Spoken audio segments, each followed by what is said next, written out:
ನಮಸ್ಕಾರ. ಯಾರಂತೂ ಗೊತ್ತಾಗ್ಲಿಲ್ವಾ? ಇಲ್ಲ. ಯಾವ್ದಾರ ಊರ್ ಯಾವ್ದು ಗೊತ್ತಾಯ್ತಾ? ಅವ ಸೊಟ್ಟ ಬ್ರಾಹ್ಮಣ. ಸುಟ್ಟು ಬ್ರಾಹ್ಮಣ, ಒಳ್ಳೆ ಬ್ರಾಹ್ಮಣ. ನಾನು ಯಜ್ಞೋಪಯುಕ್ತ ಕಂಡ್ಕೊಳ್ಳೆ ಅಂತೂ ಆ ಜಾತಿಗೊಂದು ಸೇರ್ಸಿದ್ರಿ ದೇವ್ರ ದೊಡ್ಡವ. ಕಾಶಿ ಕಾಶಿ ಅದು ಮುಟ್ಟಾದ ಗಿಡವಿಲ್ಲ, ಕಾಜ ಕೂರದ ಮರವಿಲ್ಲ, ನನ್ಗೆ ಹೆಸರು ಗೊತ್ತಿಲ್ಲ, ಜನ ಇಲ್ಲ. ನೀವೊಂದು ಯಾವ ಊರವ್ರ ಏನ? ಏನ್ ಹೆಸರು? ಕಂಕು ಭಟ್ರು.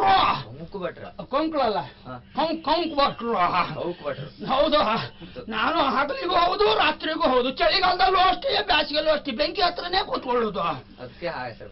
ಅದಕ್ಕಲ್ಲ, ಅದಕ್ಕೆ ಬೇರೆ ಹೆಸರು ಉಂಟು. ಅಗ್ನಿ ಹತ್ರ ಕೂತ್ಕೊಳ್ಳೋದಾದ್ರೆ ಅಗ್ನಿ ಬ್ರಾಹ್ಮಣ ಅಂತ ಕರೀತಾರೆ ನನ್ನ. ಹೆಸರು ಏನ್ ಮಾಡ್ತದೆ ಬೇಡಿ ಅಯ್ಯ. ಹಾಯೇ ಮನುಷ್ಯ ಪೂರ್ಣ ಅಂತ ಆಗ್ಬೇಕಿದ್ರೆ ಮದುವೆ ಎನ್ನುವಂತ ಒಂದು ಸಂಪ್ರದಾಯ ಶಾಸ್ತ್ರ ಆಗ್ಬೇಕು. ಅದು ಆಗ್ಲೇ ಇಲ್ವಾ? ಎರಡಾಗಿ ಮೂರಾಗಿ ನಾಲ್ಕನೇದು. ಹೌದು. ಅದೆಲ್ಲ ವಿವರಣೆ ಕೊಡ್ಲಿಕ್ಕೆ ಹೋದ್ರೆ ನಂಗೆ ಬೇರೆ ಕೆಲಸ ಉಂಟು. ಈಗ ನಾಲ್ಕನೇ ಹೊಳು ಹಬ್ಬಳು ಕೊಟ್ಕೊಂಡಿದ್ದೇನೆ. ಈ ಹಳಿ ಪ್ರಾಯದಲ್ಲಿ ಬ್ಯಾಡ ಆಗಿತ್ತು ದೇವ್ರೆ. ಜೋರು ಅಂದ್ರೆ ಬಹಳ ಜೋರು ನೋಡಪ್ಪ ಅವಳು. ನಾ ಪೂರ್ವ ಅಂದ್ರೆ ಪಶ್ಚಿಮ ಅನ್ನೋಳು, ಕೂತ್ಕೊಂಡ್ರೆ ಏಳುವವಳು, ಏಳು ಅಂದ್ರೆ ಕೂತ್ಕೊಂಡು ನೋಳು. ಈ ಬ್ಯಾಡಿತ್ತು ಈ ಗಲಾಟೆ ಸಂಸಾರ. ಅವಳೊಂದ್ಸಲ ಕಾಲ ಪರಿಚಯ ಮಾಡಿ ಎಲ್ಲೋ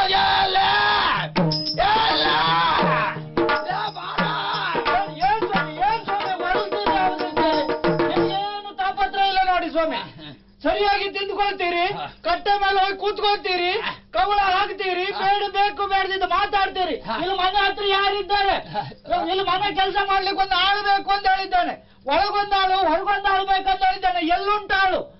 ಹೋಗಿ ಸ್ವಾಮಿ, ಅಲ್ಲಿ ಪಾತ್ರ ರಾಶಿ ಉಂಟು, ಸ್ವಲ್ಪ ತೊಳ್ಕ ಬಂದು ಹೋಗಿ ಸ್ವಾಮಿ. ಮೈಗೆಲ್ಲ ಮುಟ್ಬೇಡ. ಮತ್ತೆ ಏನು ನೀವು ಕೂಗುದೇನೋ ನಮ್ಮನೆ? ನಾನೇನು ಕಿವಿ ಕೇಳಿಸೋದಿಲ್ವಾ? ನಿಮ್ಮ ಅಕ್ಕನ ಇದ ಸುಮ್ಮನಿರ್ತೀರ ನೀವು. ಅಕ್ಕನು ಅಲ್ಲ, ತಂಗಿಯೂ ಅಲ್ಲ, ಕೆಲಸದವಳು ಅಲ್ಲ. ಅದರಲ್ಲಿ ಕರ್ಗದ್ ಯಾಕೀಗ? ನಮ್ ಕೊರ್ಮುಕ್ ಸಿಕ್ಕಿದ್ ಧರ್ಮ ಪತ್ನಿ.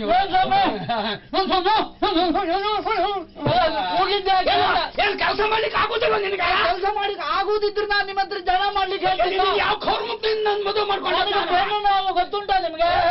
ಬೆನ್ನೊಂದು ಉಂಟು, ಅಷ್ಟಾಗಲ್ಲದಲ್ಲ. ಒಂದ್ ಮುಡಿ ಅಕ್ಕಿ ಹೊರಬೋದು. ಇಲ್ಲಿ ಈಗ ಕರ್ಗದ್ ಯಾಕೆ ಬೇಗ ಹೇಳಿ. ನೀನ್ ಹೇಳ್ತಿದ್ದಲ್ಲ ಆ ಕೆಲಸ ಮಾಡ್ಲಿಕ್ಕೆ ಆಗುದಿಲ್ಲ, ಈ ಕೆಲಸ ಮಾಡ್ಲಿಕ್ಕೆ ಆಗುದಿಲ್ಲ, ಕೆಲ್ಸಕ್ಕೆ ಜನ ತನ್ನಿಕ್ ಅಂತ ಹೇಳಿದ್ದೌದು. ಜನ ಎಲ್ಲುಂಟು? ತರ್ಲಿಲ್ಲ ಅಂತ ಮಾಡ್ಕೊಬೇಡ. ಮತ್ತೆ ಎಲ್ಲುಂಟು ಜನ? ತಂದಿದ್ದೇನೆ.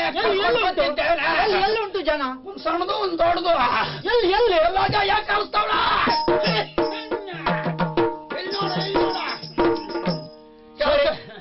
ನಮ್ಮಲ್ಲಿ ಹೇಳು ಮಾತು ಸರಿಯಾಯ್ತು ಸ್ವಾಮಿ.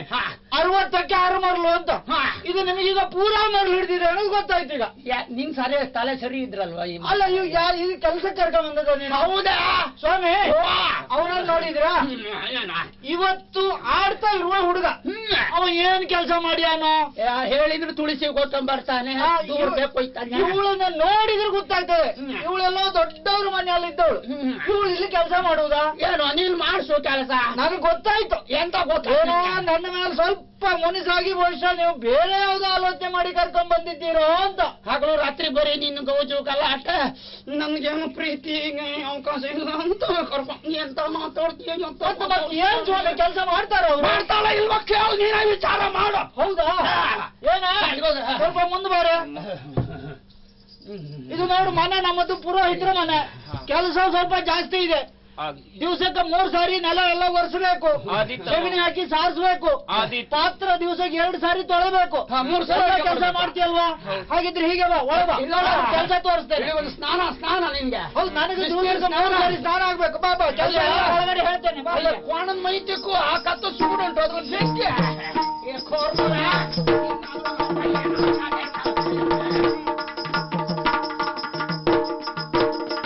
ತರಳ ಜನನಿಯ ಪಾದ ಕೆರಗುತ್ತಾ ಬಲು ಕಷ್ಟದಲ್ಲಿ ಬೆಂಡಾಗಿ ಲಾಲಿಸಿ ಕೇಳಮ್ಮ ನಾನು ಇನ್ನು ಕಾಲವ ಕಳೆಯಲಾರೆನು ಬೀಳುವುದೇನು, ಇನ್ನು ಕಾಲವ ಕಳೆಯಲಾರೆನು ಬೀಳುವುದೇನು. ಹೊತ್ತು ಕಟ್ಟಿಗೆ ಹೊರೆಯನ್ನು ಅಮ್ಮ, ಹೊತ್ತು ಕಟ್ಟಿಗೆ ಹೊರೆಯನ್ನು ಉರಿ ಹತ್ತಿತು ಸೀರೆ ಕೆಣ್ಣೆ ಕೊಡುವರ್ಯಾರಿನ್ನು, ಹತ್ತಿತು ಜೀರಗೆಣ್ಣೆ ಕೊಡುವರ್ಯಾರಿನ್ನು ಎತ್ತ ಪೋದನೋ ಪಿತ ಕಡೆಗೆ ಅಮ್ಮ ಎತ್ತ ಪೋದನೋ ಪಿತ ಕಡೆಗೆ ನಮ್ಮ ತೊತ್ತು ಮಾಡಿದನು ದಿನವಿಲ್ಲಿ ನಮಗೆ ಲಾಲಿಸಿ ಕೇಳು ಲಾಲಿಸಿ ಕೇಳಮ್ಮ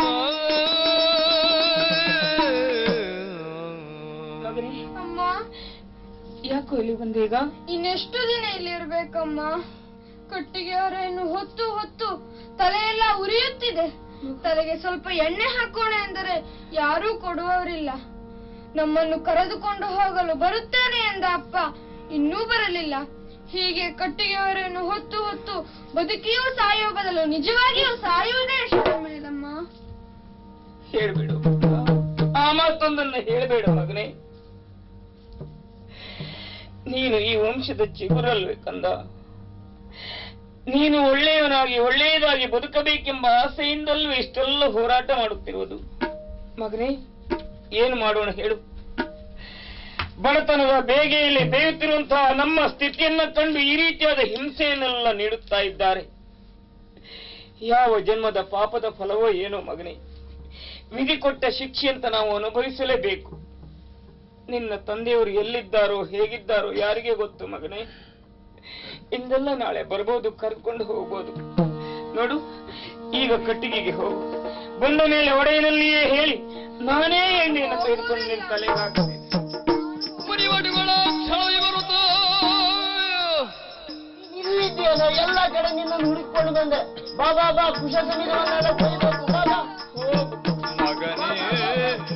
ಮಗನೇ ನೀನು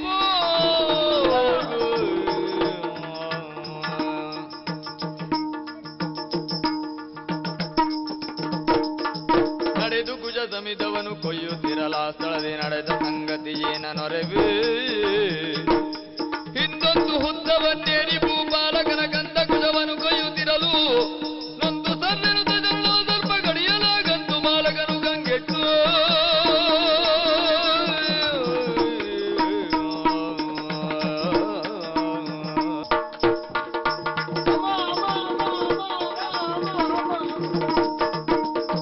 ನಿನ್ನ ಮಗನನ್ನ ಕರೆದುಕೊಂಡು ಕುಶ ಸಮಿತಿಯನ್ನು ಕೊಯ್ದು ತರುವುದಕ್ಕಾಗಿ ಅರಣ್ಯಕ್ಕೆ ಹೋದವ ನಾನಮ್ಮ. ಇಲ್ಲಿ ನನ್ನ ಮಗ ಲೋಹಿತಾಶ್ವ. ನಿನ್ನ ಮಗ ರೋಹಿತಾಶ್ವ ಹುತ್ತದ ಮೇಲೆ ಹತ್ತಿ ನಿಂತು ಕುಶ ಸಮಿತಿಯನ್ನ ಕೊಯ್ಯುತ್ತಿರುವ ಸಂದರ್ಭದಲ್ಲಿ ಹಾವು ಒಂದು ಕಚ್ಚಿ ಬಡಿದು ಬಿಟ್ಟ. ಮಗನೇ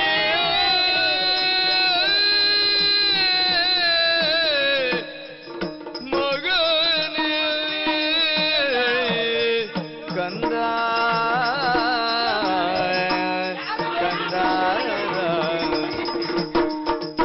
ಒಡವಿಯ ನಿರ್ಜರ ಲಾಲಿಸು ಅಡವಿಗೆ ಭೋಗಿಗ ಬಾಲಗೆ ಕಡಿಯಲು ಸರ್ಪವು ರೋಜದಿ ಬಡಿದಿರ್ಪನಂತೆ. ಸ್ವಾಮಿ, ಏನ ಆಚೆ ಹೋಗೋ ರೀತಿ ಕೊಂಡು ಹೇಳಿ ಹೇಳಿ ಎಂತ ಸುಡುಗಾಡು ಹೇಳ್ತೀಯ?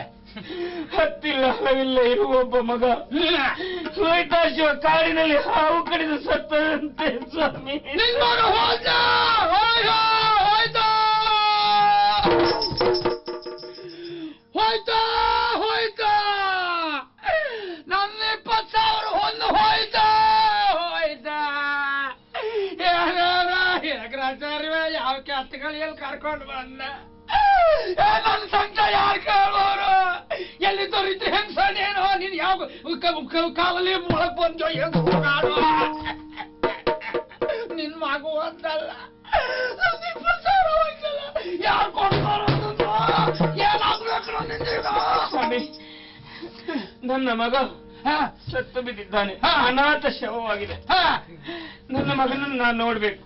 ಹೋಗ್ಲಿಕ್ಕೆ ಅಪ್ಪಣೆ ಕೊಡಿ. ಸ್ವಲ್ಪ ಸುಮ್ಮನೆ ನೀನು ಅಲ್ಲಿ ಹೋಗಿ ಮನೆ ಕೆಲಸ ಮಾಡೋರು ಯಾರು? ನಿನ್ನ ಅಪ್ಪ ಬರ್ತಾನೆ ಇಲ್ಲ. ಆಮೇಲೆ ಬಂದು ಮಾಡ್ತೇನೆ ಸ್ವಾಮಿ. ಎಂತ ಆಮೇಲೆ ಅದೆಲ್ಲ ಆಗ್ಲಿಕ್ಕಿಲ್ಲ. ಮನೆ ಕೆಲಸ ಒಂದನ್ನು ಬಿಡುದು ಅಷ್ಟು ಮಾಡಿ ಹೋಗುದಿದ್ರು ಹೋಗು, ಅದಲ್ಲಿ ಹೋಗ್ಲಿಕ್ಕೆ ಹೋಗಿಲ್ಲ ಸ್ವಾಮಿ. ಹೋಗು ಹೋಗು, ಕೆಲಸ ಮಾಡಿ ಮೊದಲು ಆಮೇಲೆ ಹೋಗು. ನನಗೆ ಅಡವಿಯೊಳು ಬರುತ್ತೆಲ್ಲ ಗಿಡ ಮರದಡಿಯೊಳರಸು ತನಿಸುಯೊಳಾಕೆಯೋ ತಡಬರಿದು ಕೈದಲ್ಗೆ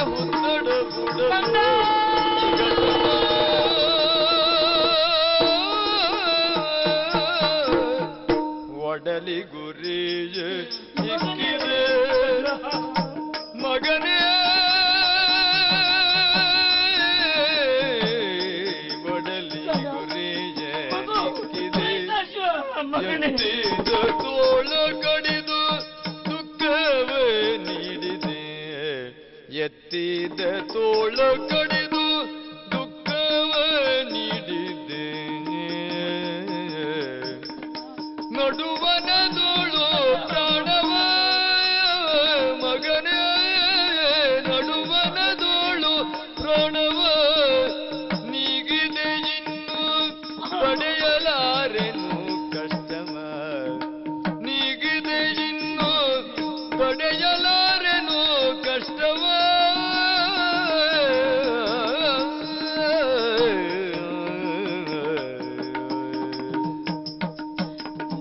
ಒಡಲಿ ಗುರಿಯೇ ಇಕ್ಕಿದೆ ಮಾತಾಡು ಮಗನೇ ಮಾತಾಡು. ನೋಡು ನಿನ್ನಮ್ಮ ಅಮ್ಮ ಬಂದು ಕರೀತಾ ಇದ್ದಾಳೆ. ಕೋಪವೇನು ಅಮ್ಮನೇನು ಕಾಡಿಗೆ ಹೋಗಲಾರೆ ಅಂತ ನೀವು ಎಷ್ಟು ವಿಧದಲ್ಲಿ ಹೇಳಿದರು. ನಾನಾಗಿಯೇ ನಿನ್ನನ್ನು ಇತ್ತ ನೂಕಿ ಬಿಟ್ಟೆನಲ್ಲೋ. ನಿನ್ನನ್ನು ಇನ್ನು ಒತ್ತಾಯಿಸಿಗೆ ಕಾಡಿಗೆ ಕಳಿಸಿದ್ದು ಅಂದ್ರೆ ಸಾವಿನ ದವಡಿಗೆ ನೂಕಿದ ಹಾಗೆ ಆಗಿ ಹೋಯ್ತೇನು ಕಂದ. ಮಗನೇ ನಿನ್ನ ತಂದೆಯವರು ಬಂದು ಕೇಳಿದ್ರೆ ಏನಂತ ಉತ್ತರ ಕೊಡಲು ಕಂದ, ಏನಂತ ಉತ್ತರ ಕೊಡಲು? ಚಂದ್ರಮತಿ, ಇವನ ಪಾಲಿಗೆ ತಂದೆಯು ನೀನೇ ಆಗಿ ತಾಯಿಯು ನೀನೇ ಆಗಿ ರಕ್ಷಿಸಬೇಕು ಅಂತ ಹೇಳಿ ಹೋದ್ರಲ್ಲ ಅವರು. ನಾಳೆ ಬಂದು ಕೇಳಿದ್ರೆ ಏನಂತ ಉತ್ತರಿಸುವುದು? ಮಗನೇ, ನಿನ್ನನ್ನು ಕಳೆದುಕೊಂಡಂತ ನಾನು ಈ ಪ್ರಪಂಚದಲ್ಲಿ ಯಾಕೆ ಹೇಗೆ ಬದುಕಲು? ಬಂದ ನೋವನ್ನೆಲ್ಲ ಸಹಿಸಿಕೊಂಡು ಬದುಕುತ್ತಾ ಇದ್ದೆ ಹೇಗೆ ಗೊತ್ತೇ? ನಿನ್ನ ಮುದ್ದಾದ ಮುಖವನ್ನು ನೋಡಿಯೋ ಕಂದ, ನಿನ್ನ ಮುದ್ದಾದ ಮುಖವನ್ನು ನೋಡಿ. ಆದ್ರೆ ವಿಧಿ ಎಂತ ಕ್ರೂರ ಶಿಕ್ಷೆಯನ್ನು ಕೊಟ್ಟು ಬಿಟ್ಟನು ನನ್ನ ತಾಯಿಗೆ. ಹುಳಿಯಾಯಿತು ಮಗನೇ. ಎತ್ತಿದ ತೋಳನ್ನೇ ವಿಧಿ ಕೆತ್ತಿ ಬಿಟ್ಟ ಕಂದ, ಕೆತ್ತಿ ಬಿಟ್ಟ. ಅಯ್ಯೋ ಮಗನೇ ಕಂದ, ಲೋಹಿತ ಎನಿತು ದುಃಖಿಸಿದರಿನ್ನು ಕೇಳುವರ್ಯಾರೆಂದನು ತಲಾಸವತಾನು ಕೇಳುವರ್ಯಾರೆಂದನು ತಲಾಸವತಾನು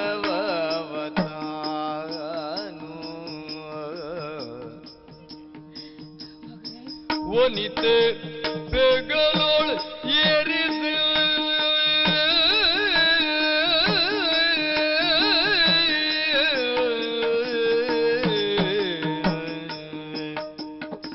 ವನಿತೆ ಬೆಗಳೋಳ್ ಏರಿಸಿ ರಜನಿಯಲಿ ಘನವೇಗ ಪಥವರೆಸಿ ರಜನಿಯಲಿ ಘನವೇಗ ಪಥವರೆಸಿ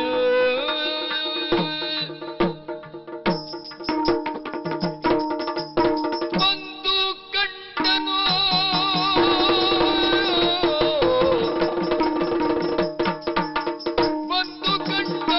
ಭಯಂಕರವಾದ ಭಯಂಕರವಾದ ಭಯಂಕರವಾದ ಮದಣವ ನೊಂದುತ ಮನದಿನಾಚುತಲಿ ನೊಂದುತ ಮನದಿನಾಚುತಲಿ ಮನದಿನಾಚುತಲಿ ಕುಂದು ಕೆಲಸವಾದರಾಗಲಿ ಕುಂದು ಕೆಲಸವಾದರಾಗಲಿ ಮುನಿಪಗೆ ಇತ್ತ ಮಾತದು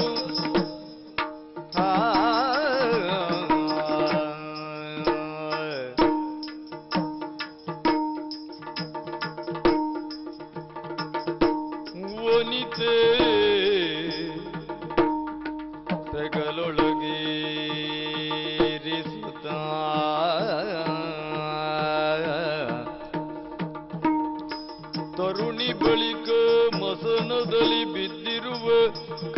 ಬಳ್ಳಿಗಳನ್ನಾರಿಸಿ ಬರದೊಳೊಟ್ಟೊಡಗೂಡಿಸುತ್ತ ಶವವದರ ಮೇಲಿರಿಸಿ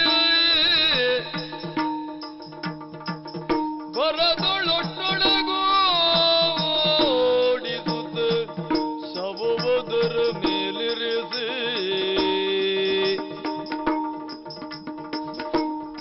ಬರದೊಳೊಟ್ಟೊಡಗೂಡಿಸುತ್ತ ಶವವದರ ಮೇಲಿರಿಸಿ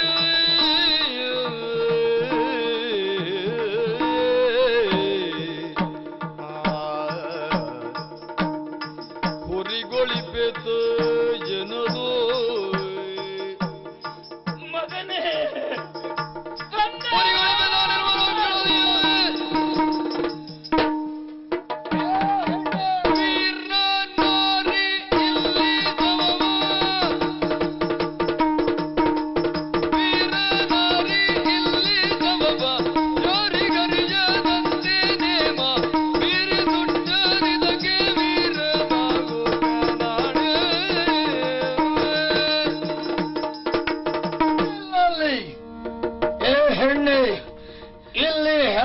ಸುಡಬೇಕು ಅಂತಾದ್ರೆ ಹೆಣಕ್ಕೆ ಮುಚ್ಚುವ ಬಟ್ಟೆ, ಆಮೇಲೆ ಹೆಣದಕ್ಕಿ, ಆಮೇಲೆ ನೆಲದೆರಿಗೆ, ಒಂದು ವರ ಹೊನ್ನು, ಈ ಮೂರನ್ನು ಕೊಡು, ಹೆಣವನ್ನ ಸುಡು. ಅಯ್ಯೋ ನಾನು ಎನ್ನ ಸುತನು ಅಡವಿಯೋಳಿಗೊಂದು ಸರ್ಪ ಕಡಿದು ಮಡಿಯೇ, ಸರ್ಪ ಕಡಿದು ಮಡಿಯೇ, ತಂದೆನಿಲ್ಲಿ ಸುಡಲು ಪಾಲಿಸು. ಮಾತಡೇಬೇಡ. ಬಡವೆಯಾದಂತಹ ನಾನು ಈ ಮಗನ ಹೆಣವನ್ನ ಸುಡುವುದಕ್ಕಾಗಿ ಇಲ್ಲಿಗೆ ತಂದಿದ್ದೇನೆ. ಕಾಡಿನಲ್ಲಿ ಸರ್ಪವೊಂದು ಕಡಿದು ನನ್ನ ಮಗ ಸತ್ತ. ಆ ಮಗು ಅಲ್ಲ, ಮಗುವಿನ ಹೆಣ ನಾಯಿ ನರಿಗಳ ಪಾಲಾಗಬಾರದು ಎಂಬ ಕಾರಣಕ್ಕಾಗಿ ಸುಡುಗಾಡಿಗೆ ತಂದಿದ್ದು. ತಡೆಬೇಡ, ಕೊಡ್ಲಿಕ್ಕೇನು ಇಲ್ಲ, ಸುಡುವುದಕ್ಕೆ ಅಪ್ಪಣೆಯನ್ನು ಕೊಡು. ಕೊಡುವುದಕ್ಕೆ ಏನೂ ಇಲ್ಲ ಎಂದು ಸುಡುವುದಕ್ಕೆ ಬೇಡಿದ್ರೆ ಸುಡುವುದಕ್ಕೆ ಕೊಡುವವನಲ್ಲ.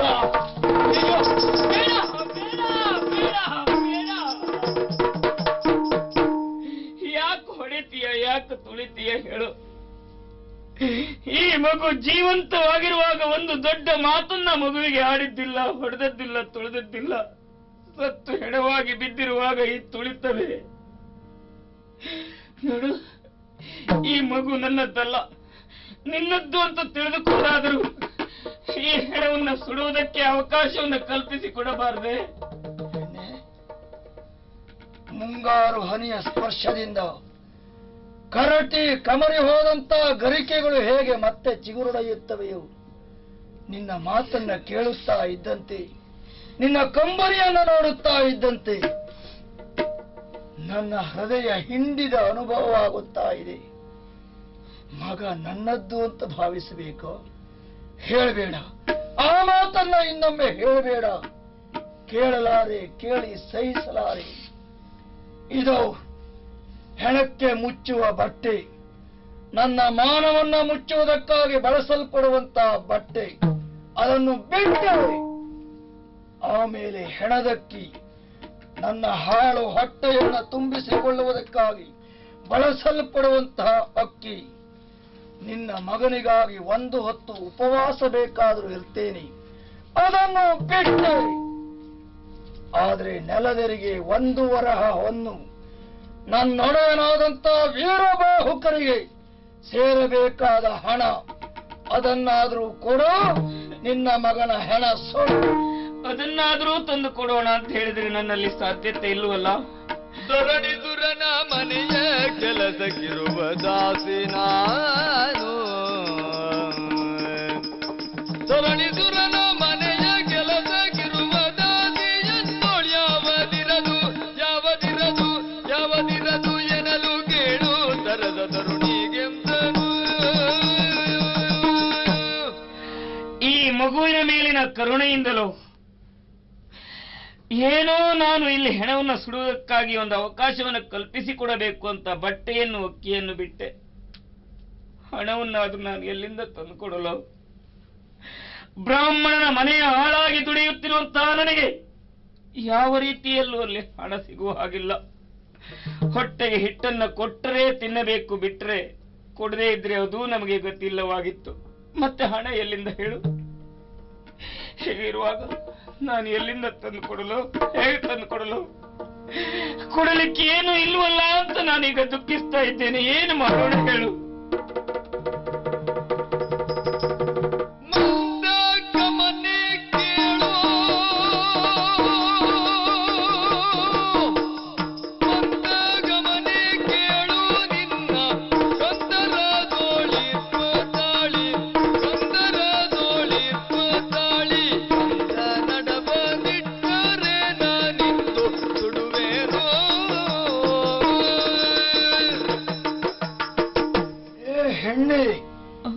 ಈ ಕಾರ್ಗತ್ತಲಿನಲ್ಲಿ ನನ್ನ ಕಣ್ಣು ಕಟ್ಟುವ ವ್ಯರ್ಥ ಪ್ರಯತ್ನ ಮಾಡ್ತಾ ಇದ್ದೀಯಾ? ಯಾಕೆ? ಕೊಡುವುದಕ್ಕೆ ಏನೂ ಇಲ್ಲ. ಉಂಟು ನಿನ್ನ ಕಾಡಲ್ಲಿ ಬಂಗಾರದ ಮಂಗಲ ಸೂತ್ರ. ಮಿರಿ ಮಿರಿ ಮಿರಿ ಮಿರಿ ಮಿರುಗುತ್ತಾ ಇದೆ ಮಿಸುನಿ.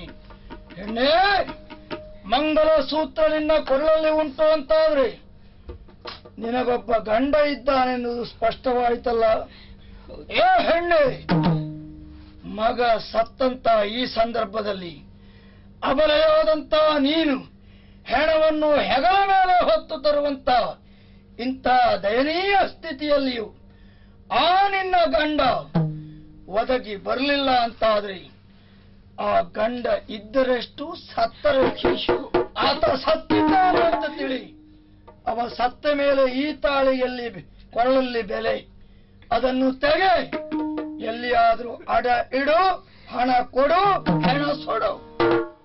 ತಿಳಿದಳಾಗಲೆ ತನ್ನ ಮನದೇ, ತಿಳಿದಳಾಗಲೆ ತನ್ನ ಮನದಿ ಪದಿಯಲ್ಲದೊಡೆ ಚಲುವ ಮಂಗಲ ತಾಳಿಗುದ ನಲೆಯರಿತು ಸೊಬಜ ಕೇಳುವುದುಂಟೆ, ನೆಲೆಯರಿತು ಸೊಬಜ ಕೇಳುವುದುಂಟೆ ಎಂದೆರುತ ನಳಿನಾಕ್ಷಿ ಮರುಗುತು ಸುರಿದಳು.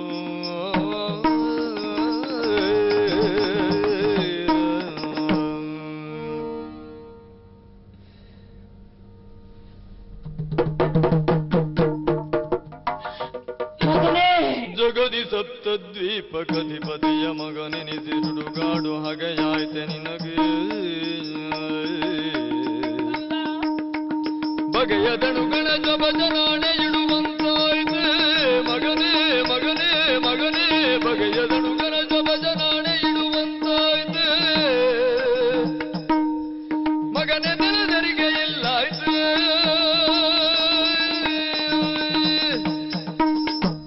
ಮಗನೇ, ಯಾಕಾದ್ರೂ ನನ್ನ ಹೊಟ್ಟೆಯಲ್ಲಿ ಹುಟ್ಟಿ ಬಂದೆ ಹೇಳು. ನನ್ನ ಪ್ರಾರಬ್ಧದ ಕರ್ಮವೋ ನಿನ್ನ ಕರ್ಮವೋ ಗೊತ್ತಾಗ್ತಾ ಇಲ್ಲ ಮಗನೇ. ಇಲ್ಲವಾದ್ರೆ ಸಪ್ತದ್ವೀಪಕ್ಕೆ ಅಧಿಪತಿಯ ಮಗನೆನಿಸಿ ಸುಡುಗಾಡು ಹಗೆಯಾಯಿತೆ ನಿನಗೆ. ನಿನ್ನನ್ನ ಸುಡುವುದಕ್ಕಾಗಿ ನೆಲದೆರಿಗೆಯನ್ನು ಕೊಡಬೇಕಾದಂತಹ ಸಂದರ್ಭ ನಿರ್ಮಾಣ ಆಯಿತೆ. ಶ್ವಪಚನ ಮೇಲಾಣೆ ಇಡುವಂತಾಯ್ತೆ ಕಂದ. ಮಗನೇ, ಯಾರಿಗೆ ಬೇಕಿತ್ತು ಈ ಬದುಕು?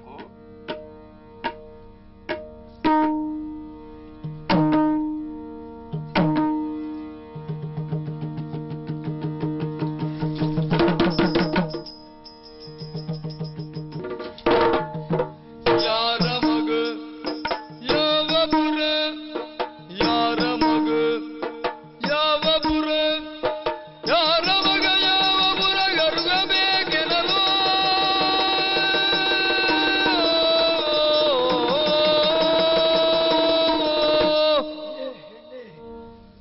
ಸಪ್ತದ್ವೀಪಕ್ಕೆ ಅಧಿಪತಿಯ ಮಗನೇನೆ ಈತ.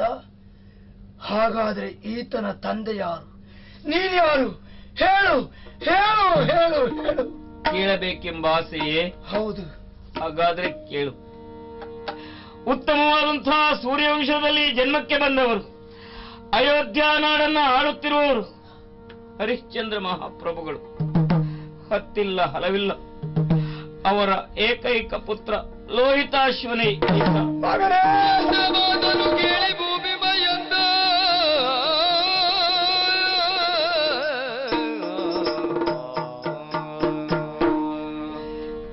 ಚಂದ್ರಮತಿ ಅಪ್ಪ ಯಾವಾಗ ಬರ್ತೀರಿ ಕರೆದುಕೊಂಡು ಹೋಗುವುದಕ್ಕೆ ಅಂತ ಅಂದು ಮಾರಾಟ ಮಾಡುವಾಗ ಕೇಳಿದ್ದ. ನಾನು ಕರೆದುಕೊಂಡು ಹೋಗುವುದಕ್ಕೆ ಬರುವುದಕ್ಕಿಂತಲೂ ಮೊದಲೇ ಆ ಯಮ ಬಂದು ಕರೆದುಕೊಂಡು ಹೋದ್ರೆ ಪ್ರಿಯ. ಏನ್ ಮಾಡೋಣ? ಎಷ್ಟು ಹೊತ್ತರೂ ಸತ್ತ ಮಗ ಮತ್ತೆ ಬದುಕಿ ಬರಲು ಸಾಧ್ಯತೆ ಉಂಟ ಹೇಳಿ?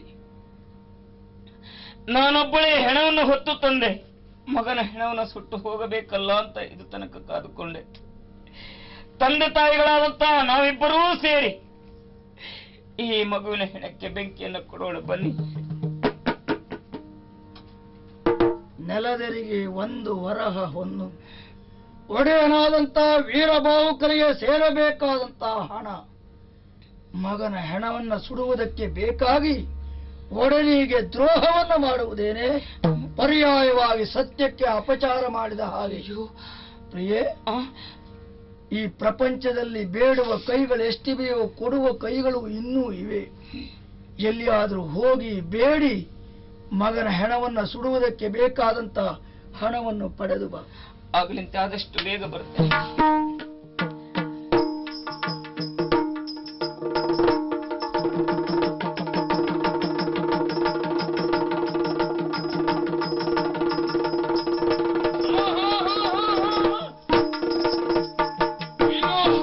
ಧನದ ಆಸೆಗಾಗಿ ಮಹಾರಾಜನ ಮಗನನ್ನೇ ಕೊಲೆಗೈದಂತ ಕೊಲೆ ಪಾತಕಿವಳು.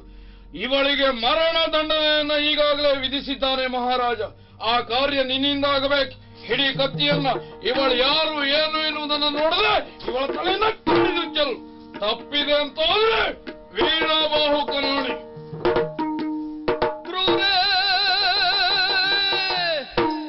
ಕ್ರೂರೆ ವಸುಧಾಧಿಪತಿ ಮುದ್ದು ಕುಮಾರನನ್ನು ಕೊಲಬುಗದೆ ಬಸಳದಿ ವೀರಬಾಹುಕನ ಅಜ್ಜಳು ತಲೆಗಿಡವೆ ಎಂದೆನುತ್ತ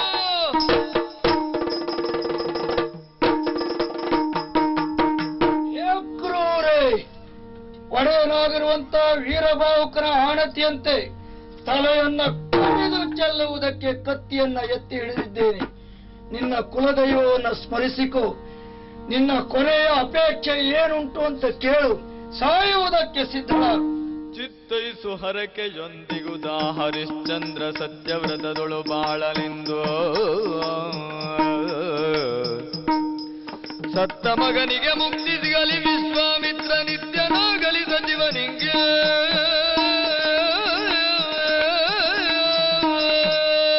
ಸಾವಿಗಾಗಿ ನಾನು ಹೆದರುತ್ತಾ ಇಲ್ಲ. ಕೊನೆಯ ಕಾಲದಲ್ಲಿ ಕುಲದೈವರಲ್ಲಿ ಪ್ರಾರ್ಥಿಸಿಕೊಳ್ಳುವ ಅವಕಾಶ ಸಿಕ್ಕಿತಲ್ಲ, ಅಷ್ಟಕ್ಕೆ ಸಮಾಧಾನ ಪಟ್ಟುಕೊಳ್ಳುತ್ತೇನೆ. ವಿಶ್ವಾಮಿತ್ರರು ನಿತ್ಯರಾಗಿರಲಿ, ಸತ್ತ ಮಗನಿಗೆ ಮುಕ್ತಿ ದೊರಕಲಿ, ಹರಿಶ್ಚಂದ್ರ ಮಹಾಪ್ರಭುಗಳು ಸತ್ಯವಂತರಾಗಿ ಬಾಳಲಿ. ಧರಣಿ ಬದಿ ಕೇಳಿ ಅವ್ವನಗಾರಿ ಬೆರಗಾಗಿ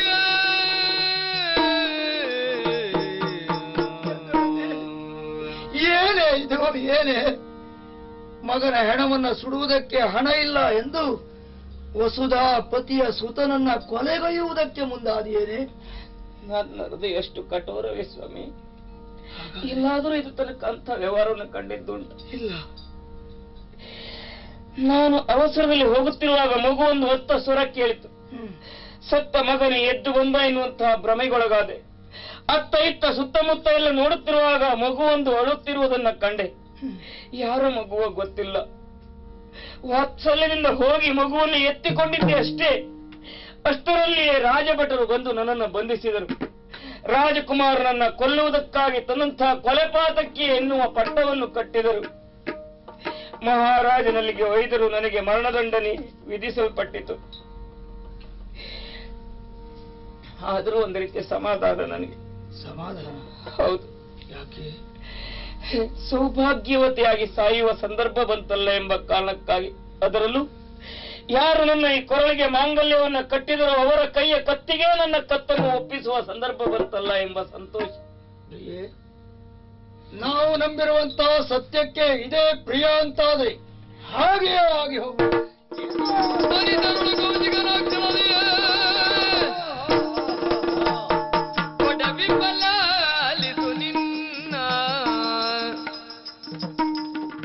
ವಿಫಲಾಲಿತು ನಿನ್ನ ನಿಜ ಮಡದಿಯ ಕೊಲ್ಲದಿರೆನ್ನ ನಿಜ ಮಡದಿಯ ಕೊಲ್ಲದಿರೆನ್ನ ಹುಡುಗಿಯರನ್ನು ವರಿಸಿದ್ದು ಪಡೆಯು ಗಚ್ಚಿ ಮಡಿದಿಗ ಬಾಲಗೆ ಕೊಡುವೆನು ಜೀವವ. ಸೈರಿಸು ಹರಿಶ್ಚಂದ್ರ ಸೈರಿಸು. ಈ ಕ್ಷಣದಲ್ಲಿಯೂ ನಿನಗೊಂದು ಅವಕಾಶವನ್ನು ಕಲ್ಪಿಸಿಕೊಡುತ್ತಿದ್ದೇನೆ. ಇದೋ ನನ್ನ ಹೆಮ್ಮಕ್ಕಳನ್ನು ನೀನು ಮದುವೆಯಾದೆ ಅಂತಾದ್ರೆ ಸಾಯಲಿಕ್ಕಿರುವಂತ ನಿನ್ನ ಹೆಂಡತಿಯನ್ನು ಬದುಕಿಸುತ್ತೇನೆ, ಸತ್ತಿರುವಂತ ನಿನ್ನ ಮಗನನ್ನು ಬದುಕಿಸುತ್ತೇನೆ, ನೀನು ಕಳೆದುಕೊಂಡಂತ ದೇಶಕೋಶಾದಿಗಳನ್ನೆಲ್ಲ ಮರಳಿಸುತ್ತೇನೆ. ಮದುವೆಯಾಗು.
ಮಾತನ್ನು ವಿನಯಪೂರ್ವಕವಾಗಿ ತಿರಸ್ಕರಿಸುತ್ತಾ ಇದ್ದೇನೆ.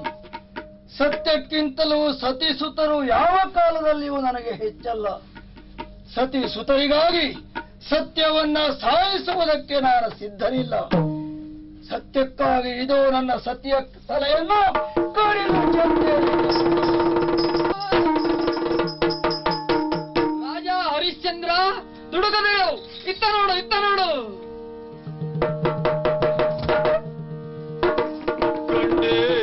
ಸರ್ವರ ಪಾದವ ಕಂಡು ಸರ್ವರ ಪಾದವ ಕೈಲಾಸವಾಸ ಪುಂಡರೀಕಾಕ್ಷ ಮಾಧವ ಕೈಲಾಸವಾಸ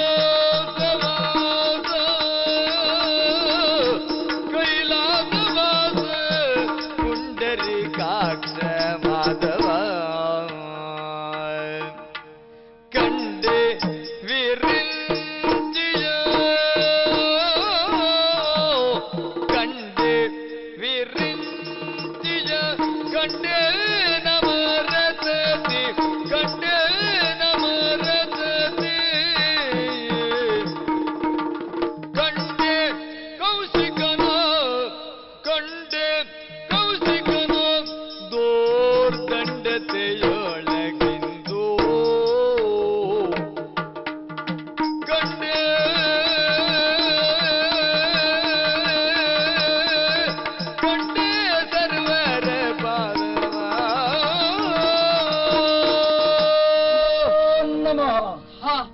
ಕೈಲಾಸವಾಸಿ ಪರಮೇಶ್ವರ, ವಿರಂಚಿ, ಆ ಮಾಧವ, ದೇವಾನು ದೇವತೆಗಳು, ಧನ್ಯವಾಯಿತು, ಬದುಕು ಸಾರ್ಥಕವಾಯಿತು. ಈ ಎಲ್ಲರನ್ನೂ ಕಾಣುತ್ತೇನೆ ಎಂದು ಕನಸು ಮನಸ್ಸಿನಲ್ಲಿಯೂ ಗ್ರಹಿಸಿರಲಿಲ್ಲ. ಜೀವನದಲ್ಲಿ ಕಷ್ಟ ನಷ್ಟಗಳನ್ನ ಕಂಡು ಕಂಡು ಬೇಗುದಿಗೊಂಡು ಇನ್ನೇನು ಬದುಕಿನ ಅಂಚಿನಲ್ಲಿ ಮಿಂಚಿ ಮಾಯವಾಗುವಂತಹ ಹೊತ್ತಿನಲ್ಲಿ ಓ ವಿರಂಚಾದಿಗಳೇ, ನಭದಂಚಿನಲ್ಲಿ ನೀವೆಲ್ಲ ಕಾಣಿಸಿಕೊಳ್ಳುತ್ತಾ ಇದ್ದೀರಿ. ನಮೋ ನಮಃ, ನಮೋ ನಮಃ. ರಾಜ ಹರಿಶ್ಚಂದ್ರನಾಗಿ ಕಂಗೊಳಿಸುತ್ತಿರುವಂತಹ ಸಂದರ್ಭದಲ್ಲಿ ನನ್ನ ಆಸ್ಥಾನ ಮಂಟಪಕ್ಕೆ ನೀವೆಲ್ಲ ಬಂದಿದ್ರಿ. ನಿಮ್ಮನ್ನ ಸ್ವಾಗತಿಸುವ ಅರ್ಚಿಸುವ ವಿಧಾನವೇ ಬೇರೆಯಾಗಿತ್ತು. ಸ್ಮಶಾನದಲ್ಲಿ ಹೊಲೆಯನ ಆಳಾಗಿ ಹೆಣವನ್ನ ಸುಡುತ್ತಿರುವಂತಹ ಈ ಕಾಯಕದಲ್ಲಿ ತೊಡಗಿರುವಾಗ ಇಲ್ಲಿ ನೀವೆಲ್ಲ ಕಾಣಿಸಿಕೊಳ್ತಾ ಇದ್ದೀರಿ.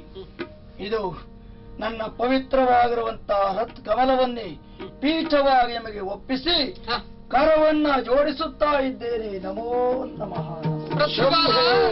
ಕೃತ್ರಿಪನೆಂದುದನು ಕೇಳುತ್ತಲಾಗ ಕೃತ್ಯವಾಸನು ಪೇಳ್ದನು. ಸತ್ಯವೇ ಜೀವವೆಂದೀರ್ಧನಾವಿಕ ಸೇವೆ, ಸತ್ಯವೇ ಜೀವ ಎಂದೀರ್ಧನಾವಿಕ ಸೇವೆ, ನಿತ್ಯಗೈದುದು ಗುರು ಸೇವೆಯಂತಾದುದು, ನಿತ್ಯಗೈದುದು ಗುರು ಸೇವೆಯಂತಾದುದು.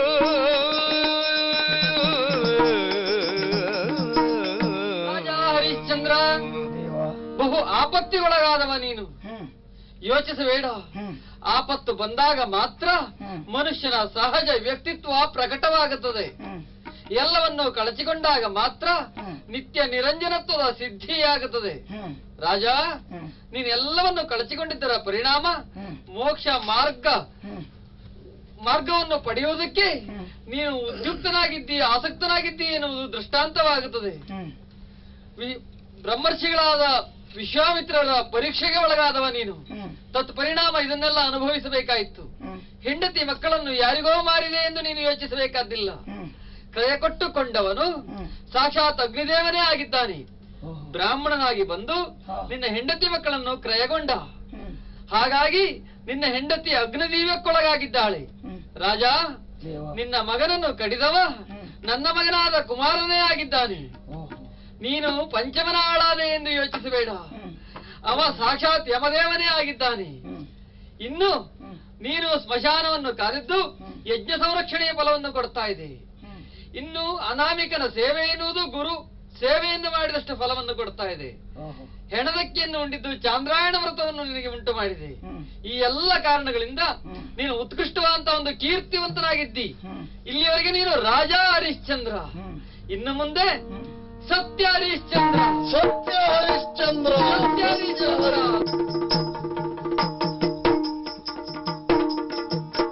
ಓಂ ನಮಃ ಶಿವಾಯ.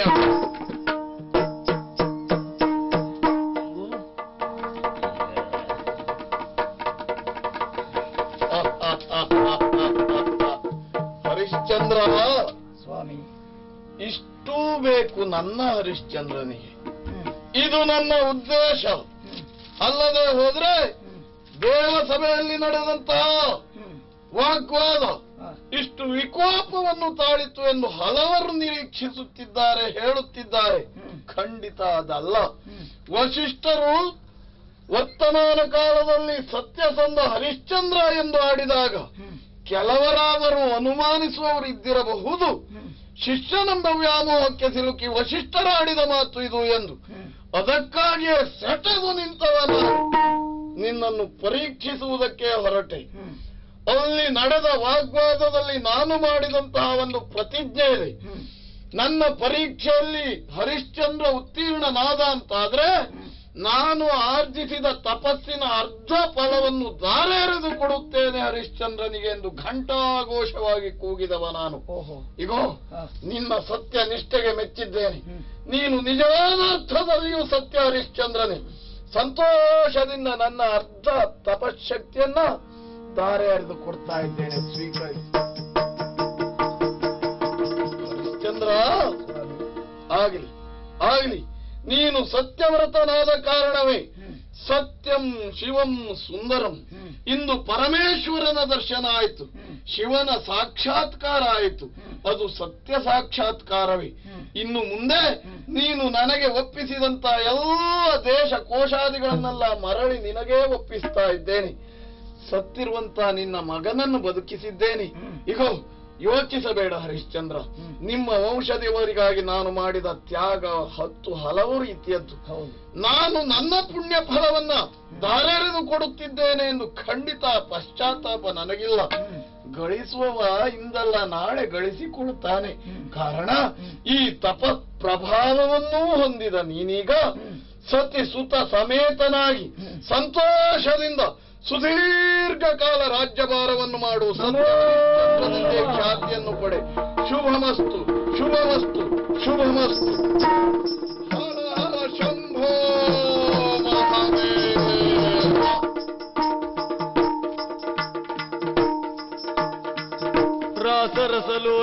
ರಣರಂಗಶೀಲನಿಗೆ ಮಾಸದ ಸಮಾನನಿಗೆ ಮಧುಮೌನಿಗೆ ಸರ್ವಜನ ಜೀವನಿಗೆ ಸರ್ವಗಣ ಭಾವ